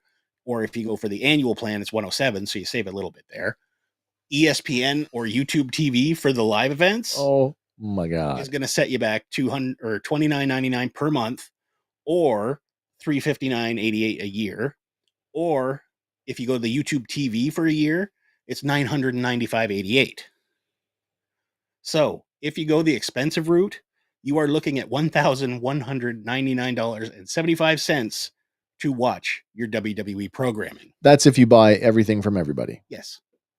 Now, keep in mind, the WWE network was only $9.99 a month. And that got you everything. So is this just a thing where TKO is just squeezing it for all it's worth? Well, whatever licensing agreement they have with these platforms, the platforms have got to make their money. Yeah. And they're not going to take it. They're not going to take it off their end. No. So you got to pass it on to the consumer. That's awful. It is. Hang on a second. Let me just compare this. I just stick with the price gouging. I just want to see. About. Well, so this is the thing, right? Like looking at the Netflix thing, and you say that's $95.88 a year. Is that American? Yes. Well, I can get Prime Video. Mm-hmm. Prime Video. An annual subscription in Canada for $99 a year. Yep. And I can watch everything on Prime. Right. Why would I pay that? I mean, do I like wrestling enough to basically pay the same amount just for wrestling? That's what they're banking on, right?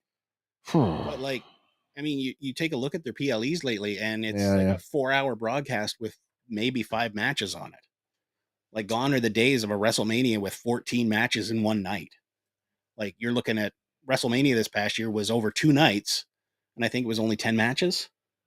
That is not. It is a model that I could get behind. Like a lot of folks on the internet are saying, look, they're just squeezing their audience out. They're pricing them right out. So I'm not familiar with this. USA and Peacock for SmackDown. Where do we get USA and Peacock programming in Canada? I am not sure. I don't know. I don't think we do. Like I get it on satellite. Peacock is NBC. Yeah. Right? Yeah. So I don't know what streamer. Is it a stack add-on? Is it like, I'm not sure. Like international excuse me. International viewers, are we losing out on this? I just don't understand this. I honestly, I don't know how it's going to work for Canada, but this is just within the US so far. And like when it hit Netflix over in the UK, people were getting slapped with fines for watching the PLEs there because they didn't have broadcast licenses. So, but it's not being it's a streamer. It is a streamer. Yeah. Oh, it doesn't make sense. There's so much wrong with it, but that doesn't make sense. Josh says, haven't watched wrestling since '94. Fair enough. And I'm before that. I've seen like small bits and pieces here and there, but I haven't like sat down. I'm gonna go and watch wrestling now. Haven't done that since the 80s, maybe the 90s. I'm an AEW guy. 90. When did I go to college the first time? 95. I was still in high school. 95 would be the last time I sat down and intentionally watched wrestling because I wanted to. Red Green's hat is too small for me, and I got the large. I guess I got a big noggin. Sean also says pass on the wrestling. Yeah, at that price, it's ridiculous. I just think like paying that like and I do. Like, you gotta be a diehard fan. Where there is an option to pay annually, I do that because there's always a price break. Yeah, they give you a little, which Netflix does not have, by the way. No, you must pay monthly. Yeah, but like Prime Video, there's an annual fee. Crave TV, there's an annual fee. I'll pay it annually. Annual fee. Right. If I'm paying that amount and get all that variety that those other streamers offer, I just feel like the value isn't there. Or you think wrestling is that hot? Some combination of the two. Maybe. Because, like, I know when people go to Netflix, you're not going there for Raw. You're going for everything else, right? Or at least you were until this year. I've watched some legacy matches, but that's about it. Yeah. But, I don't know. It's definitely not the smartest thing they could be doing. No, I don't think so. But yeah, I'm not running a multi-billion-dollar company. It's not a problem that I got to worry about. Yep. How about some history? All right. I would like to learn something. All right. Well, on this day in 1964, the Beatles embarked on their first North American tour. Nice. Yeah. And the world was never the same. It was not. They kicked it off at San Francisco's Cow Palace to an audience of 17,130 people. Yeah, they played a 12-song set, which included Twist and Shout, All My Loving, and Can't Buy Me Love. The Righteous Brothers, Jackie DeShannon, and the Bill Black combo, as well as the Exciters, were also there as support. That's pretty cool. And it was one of the very first tours of its kind, and they did a 25-city run, which included 32 shows around the U.S. and Canada, including stops at the Hollywood Bowl, New York's Forest Hill Stadium, and Toronto's Maple Leaf Gardens. That's very cool. Well, apparently Josh's dad is nuts for the Beatles. Nice. I mean, it's the Beatles, right? Age-old question. Beatles or Stones? See, that's people don't say Beatles or Hall & Oates. No, Beatles or Stones. Yeah. But anyway, on this day in 1969, rapper Nate Dogg was born. Who? Nate Dogg. Again, who? Oh, come on. No. Don't speak ill of the dead. Oh, is he? I don't know. Yeah, he is. Oh, I'm sorry. But American rapper, singer, songwriter, actor, began his career in California with the rap trio 213 alongside Warren G and Snoop Dogg, who was his cousin. Yep. All right. He was regarded as one of the pioneers of West Coast hip hop, and he did pass away March 15th of 2011 at the age of 41. I believe a heart attack claimed him. But yeah, he's terrible. He's a weird combination though, because like yes, he raps, but he's also got a really awesome singing voice. Yep. And he would lend that to it, right? So. Okay. Oh, Josh doesn't know who Nate Dogg is either. Yeah, it's all right, Josh. I didn't know. 90s rap scene, man. West Coast. He was all over it. But on this day in 1973, Enter the Dragon was released. Be like water. Exactly. Martial arts film directed by Robert Klaus, written by Michael Allen, stars Bruce Lee, John Saxon, Anna Capri, Bob Walsh, Shin Keen, and Jim Kelly. True story. It was his final film. No. Yes. Completed before he died. Yes. I got John Saxon's autograph. Ooh. Yep. Nice. Got it personally from him before he passed away. Nice. Super cool. Also, true story of Bruce Lee's film catalog. Mm-hmm. This one is the only film in which Bruce Lee speaks his own lines. Every other Bruce Lee film is dubbed, even the ones that are in English. This is the only one with his voice. Yeah, it's very cool. Also, it was a major, like this was a big risk. This was the first big Hollywood martial arts movie. Yeah.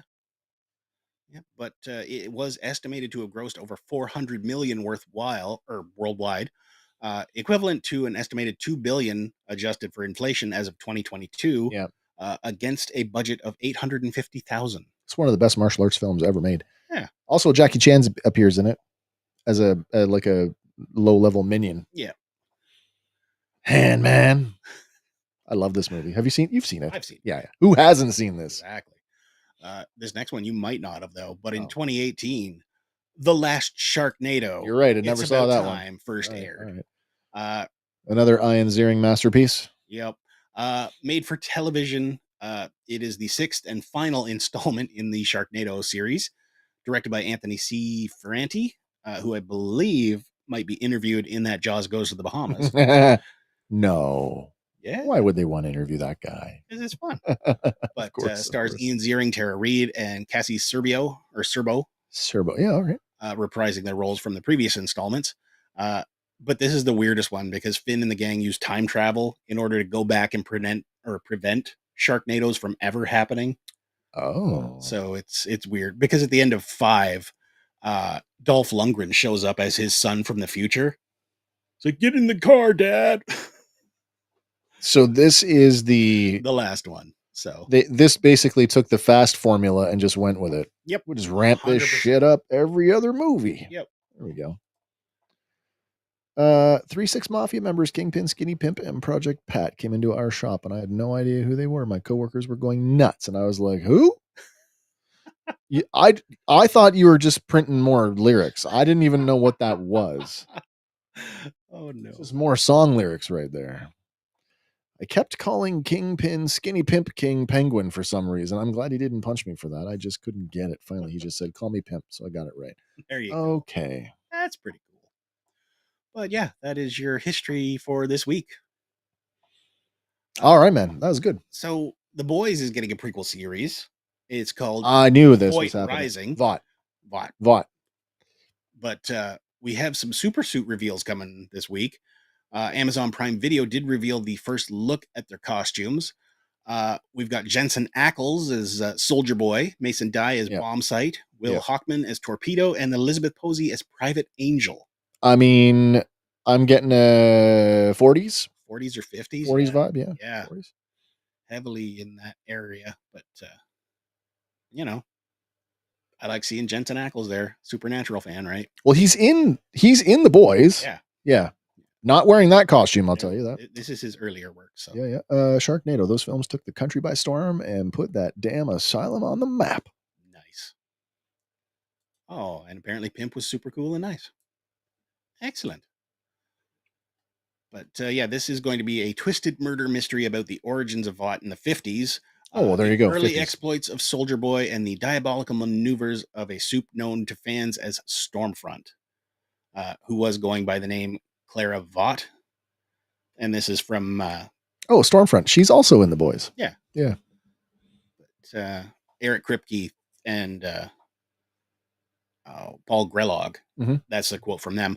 And I guess it was ordered last summer, so okay, we're far along in the production of it anyway.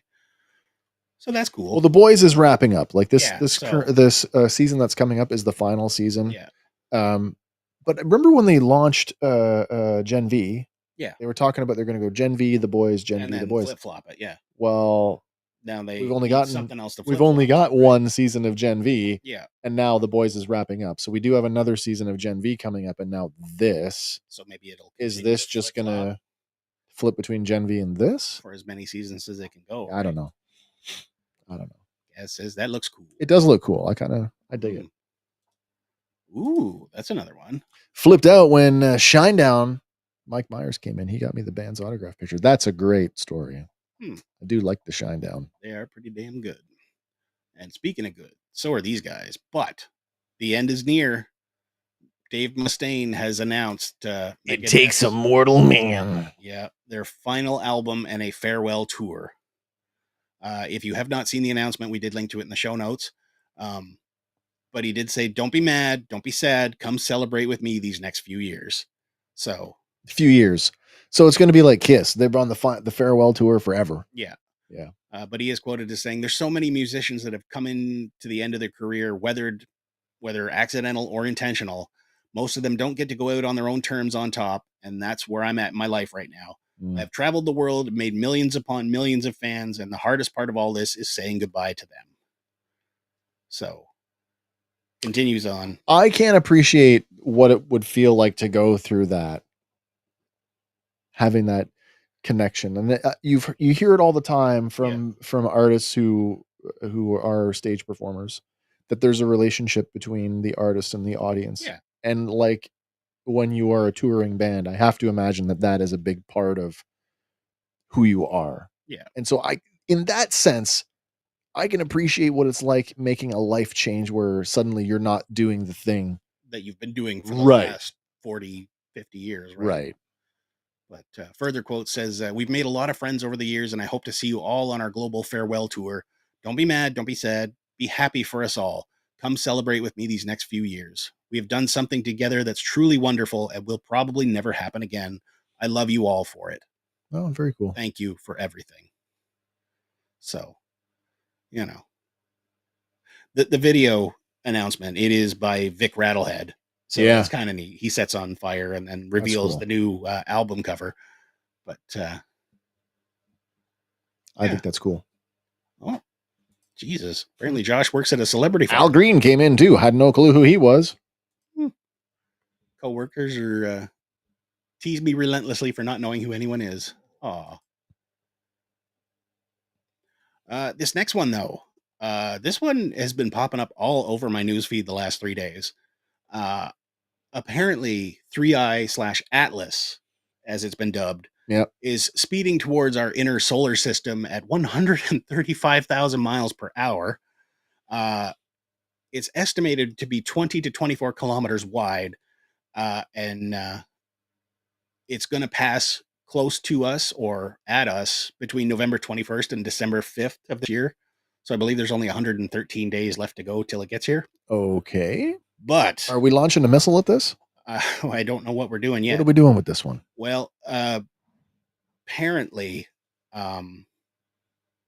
Harvard professor Avi Loeb has suggested that it might not be an asteroid. Based on its speed and trajectory, he's saying that it is possibly an alien engineered craft. And if that's the case, All right. when it gets here in just over 100 days, what are we going to do?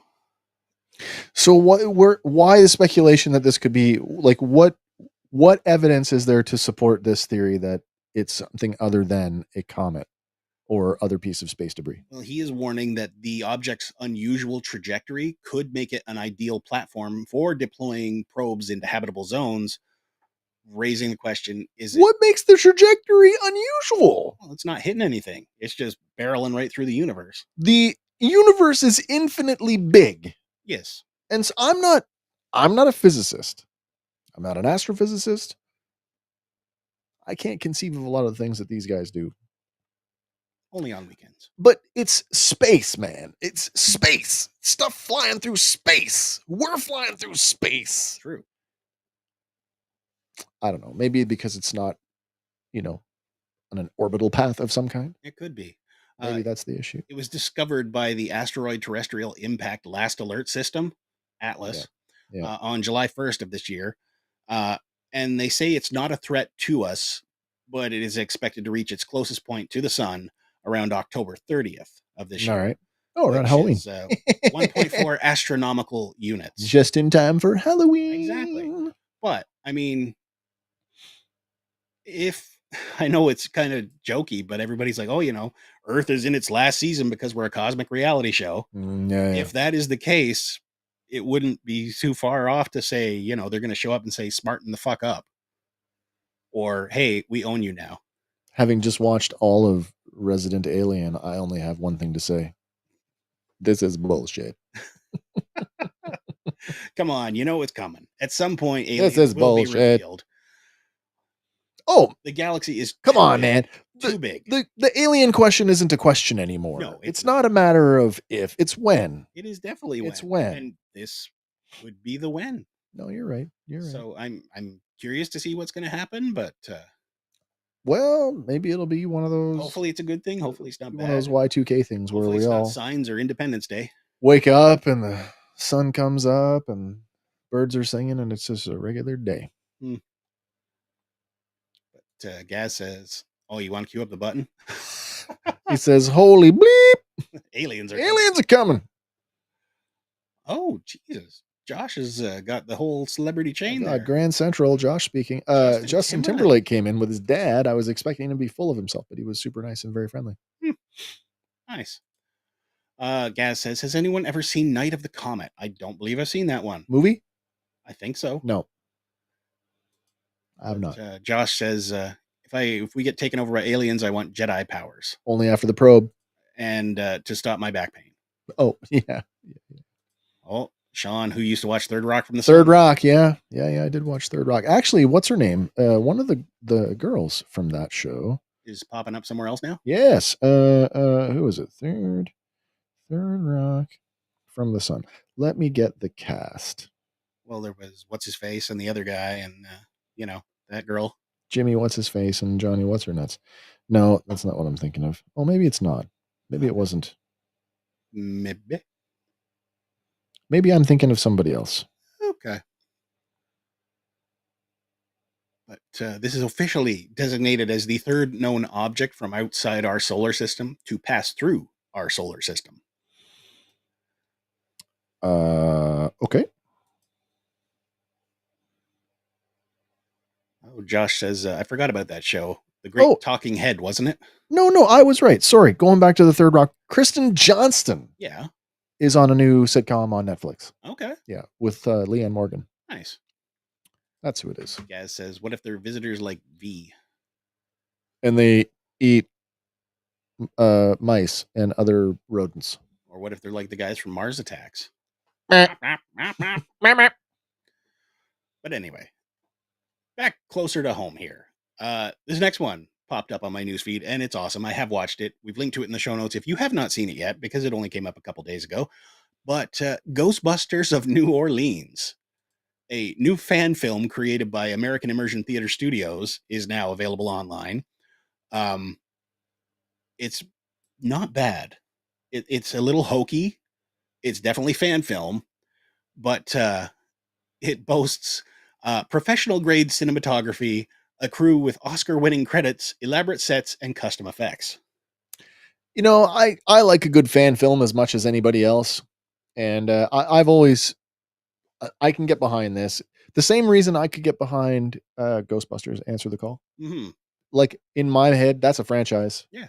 That's a franchise. They talked about doing that. We're going to have franchises all over the country. Yep. And then they went and did it. So that makes sense to me. Josh says, I'd watch that. Well, I have watched it. It's not bad. The backstory, it initially started as an alternative to a bachelor party. Oh, so really? Do a bachelor party because the characters are in the show. They're about to get married, and they're trying to start up the New Orleans chapter. But like literally, somebody in the cast is getting married. Literally, the cast is the cast. So the fellow on screen here with the glasses, that is the groom. Okay. We're talking like he's actually getting married. Yeah, actually getting married. Scott Crampton and his now wife, India Palmer Crampton. She is the other. She's the love interest in it. Obviously. Of course, yeah. The best men are all team members of the Ghostbusters. Yeah. And there's an excellent cameo by the Professor Nick Harrison and his wife. I don't know if you're familiar with them, but he's part of a Gen X comedy troupe. Maybe him and the real Slim Sherry. They're hilarious. No. But he does a lot of yacht rock covers. Oh, that guy. Yeah. I know. Now I know who you're talking about. Yeah. But what if Metallica was yacht rock? Exactly. Yeah, I've seen a bunch of his stuff. Yeah. But Scott Crampton is the founder of American Immersion Theater. And early in 2024, they presented this as an alternative to the traditional bachelor party. So they gathered their friends, a professional crew, and had multiple filming locations to make this Ghostbusters thing a reality. The first cut, I guess, was packed with a whole bunch of jokes, like inside jokes specifically for the wedding party and whatnot. Sure. And it debuted at their wedding May of this year. But what's the runtime? It's like 49 minutes or 39 minutes, I guess. It's not super long, but it's definitely worth a watch. But then after the fact, they trimmed a couple specific scenes out and leaned into the other stuff, and then got a whole bunch of strangers to be extras to pad it out. Okay. And he calls it the most polished short he and his crew have ever made. That's cool. And they even got script notes from 8-time Academy Award winner Ed Saxon, Silence of the Lambs. All right. But, you know, it's a good little story. It's fun. It's definitely worth a watch. So we've linked to it in the show notes. Go give it a watch. Cool. Oh, Gaz wants to know. Where's Ghostbusters Boston? In Boston. Ghostbusters. Busters. Now, I did not know this. Ghostbusters. But Boston. apparently, Yeah. today is the birthday Today of Mr. Snuffleupagus. Today, August the 19th. 19th. Snuffy's having a birthday? It's his birthday today. Oh, happy birthday, Yeah, Snuffy. Aloysius Snuffleupagus. Aloysius. Apparently, that's his full name. I liked it better when it was just Mr. Mm-hmm. First appearance, though, oddly enough, was on the episode Big Bird Meets Mr. Snuffagupulus. That's the one. Snuffleupagus. And it was November 15th, 1971. So I don't know why There's something they changed his birthday to today, but Sesame Workshops, that's where it's listed. And there's a thing that just came up about him. I just saw a thing about him recently. Hmm. It was a big deal when because when he first appeared on the show, only Big Bird could see him. And then they blew they blew that out when Big Bird finally was able to introduce him to all the other adults. Yeah, because as the the 80s. episodes ran on, they kind of got frustrated, like, oh yeah, you're just blaming it on your imaginary friend. But Snuffleupagus would play with some of the other street kids. Yeah. But again, they would just chalk it up, oh, it's their imaginary friend. I think part of the explanation for why they finally allowed him to be seen by everybody else was that time in history. Yeah. There was that whole like stranger danger thing. Yeah. Right. And so the idea that, you know, Mr. Snuffleupagus being a stranger playing with children on a children's television show was probably not good marketing. No. And so, yeah, they had to introduce him to everybody. And then the adults finally like, oh my God, Big Bird, we believe you now. We'll never. Yeah. Again. So, So, of course. exactly. Happy birthday to Snuffy. Happy birthday. Wrong franchise. Sorry, I can still say it. We got two more things tonight, and one of them is usually our final segment of the evening. Well, it is that time, but it's not the end time. No. But it's still Andy. He's still out there, still in the aisles, still hunting for you and me so that we can save a few dollars with this week's toy hunting tip at Dollarama, which I was at today, by the way. Nice. Didn't see anything good today. What's Josh saying here? Probably kept getting bumped into on set, so it's easier to have him seen. True. Yeah. He is the largest, I guess, Muppet. As we can call him. Even bigger than Sweetums. But, Yeah. Yeah. Out in the toy hunting. Or is it Snuffy or Barkley? They'd be close. I think Barkley is definitely smaller because he's still a dog, right?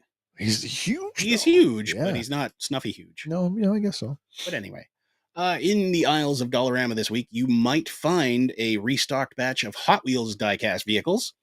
They're $2. It's not the greatest. Oh, wait a minute. But I see something. Depending which model you find, they can be very expensive on the aftermarket, like the one Wes is holding here. This Knight Industries 2000 with flames. It's got flames. It does. Vroom, vroom, vroom. There we go. Turbo boost. So yeah, to get that one on Amazon is $13.99. So $2 is a score. What's with the weird colored 66 Batmobile? Oh, it's the 66 Batmobile in like a metallic know, blue or something. Color oh yeah, okay. They just do different colors and keep you buying the thing over and over. All right. But anyway, the other thing is showing up, and it is a Dollarama regular Montoy building sets. And normally I avoid these like the plague, but these ones are actually pretty fun. It's a good little build, quick. Is that is that branded like KFC? No, it's actually branded KFE. 100% knockoff, but it's a fun build. KFE. Kentucky Fried Everything. Yep.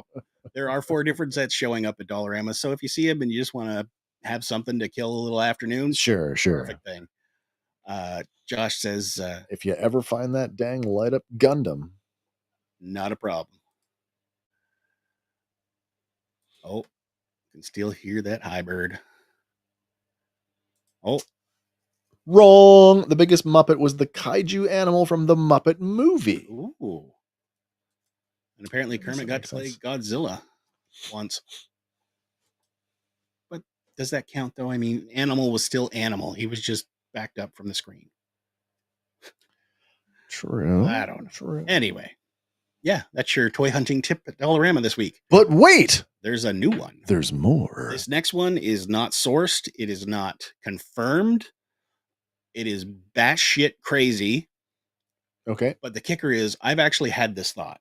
Oh, okay. So, apparently, from some unknown source, they are quoting that former CERN Director General Rolf-Dieter is quoted as saying, "We're really, really sorry about this whole mess, but we accidentally ended the world several years ago.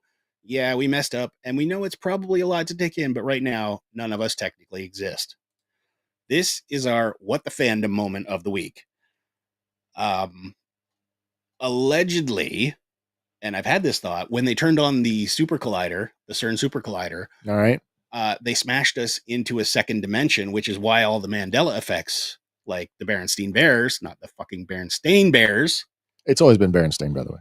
No, you're from the other universe. We just gel well. But I have no verification that he actually gave this quote. But the rumor or the theory is that they shifted our entire reality into a parallel universe, erasing the original timeline. So, take it with a grain of salt. Did it happen? We'll never know. But it would make a whole lot of sense for a lot of stuff. But the weird part is there's also a warning attached to the quote. Yeah. And it says, "We're not saying an invasion from strange alien beings is on the cards, but if you could prepare for that kind of thing, that would be great." Do I even ask where you got this from? Extraterrestrial News on Facebook. Well, and a couple other ones. That says everything. It does. Like I say, there's no verifiable source. No, so and this, when you go looking this for could any just sort of be news, it could be satire, it could be hoax. Sure. I was waiting for like an Onion or a Beaverton. Or I was hoping for that, but I could not find one. I feel like this is dangerous territory. Absolutely. But that's why it's what the F. All right. He turned to the camera and said, "It's fun playing the villain for once." Oh, there you go. Follow up. They actually made a massive animal head for the movie because Henson didn't want to use a miniature. Perfect. Fair enough. Oh, it's Josh's fault. I passed gas once so hard it threw us off our axis for a bit. Listen, I don't know if anybody's old enough to remember, Josh, you probably are not. Andy, you might. You remember the big LA earthquake in 84? I believe so. Where like parts of the freeway collapse and stuff. Just think, and I can't take credit for the joke. I don't remember where I heard it. But just think, like the second that earthquake happened, there was some dad out there who turned to his kid and said, "Pull my finger." Felt a couple lower vibrations first. Boy. But yeah, that is our what the F moment of the week. Yeah. So yeah, that's are we gonna run this every week? If we have there's something really weird. worthy. Something really weird. Okay. All But, right. All right. That's cool. They're still holding on to that the world ended in 2012 thing. That's what they're saying. Wasn't there a whole movie, 2012? Yeah. But that one was much more apocalyptic. Yeah, a natural disaster movie. That kid will never pull another finger again. Nope. Learned his lesson. No, Daddy, no. Don't pull a finger. Yeah. But anyway. Well, another random fandom in the bag. And yeah, we'll be back next week. And we'll be back Sunday. 113th edition of Random Fandom, but not before. Do we skip it and go right to the 114th? Or does that? Nah, we don't skip that 13s? Stuff. Did we skip 93, 83? Did we skip 13? I don't know. I don't think we did. I don't think we were numbering them at that point. I think we were, but we just weren't like official announcing what they were. But yeah, we'll be here on Sunday. Yeah. I've got some work to put in this week to complete this week's slides, but it is a pretty interesting assortment of stuff that we are looking at. And if you haven't already, check us out on social media. You can see the, especially on Facebook, that's the one that we use the most. You can see the pin post at the top of the page with this week's assortment of figures. Leave a comment with your favorite for the Jack Porkins Medal of Badassery. And then go to the other social platforms and stack your votes there, because it is one vote per platform per person. That is correct. So that is correct. Also, you left-handed Jedi. Guys, check your inbox. Make sure you get a look at your. I don't think I have your answers for Fandom Island yet. If you haven't put any thought towards that, please do, so we can get to work on the visuals. Now, Gaz says, according to the Mayan calendar, the world was going to end in 2012. Oh yeah, the Mayan calendar. Yes. Was it though, or was it just that was the end of the calendar? Not so much the end of the world, but a restart of it. Because I was fairly paranoid back in 2012. So I hate to do this. Uh-oh. We need to end the show. I know. My body is revolting. We need to end the show. Fair enough. All right. Well, for us here. That's right. Remember your thing. Fan on. I'm Wes. I'm Andy. Bye. Bye.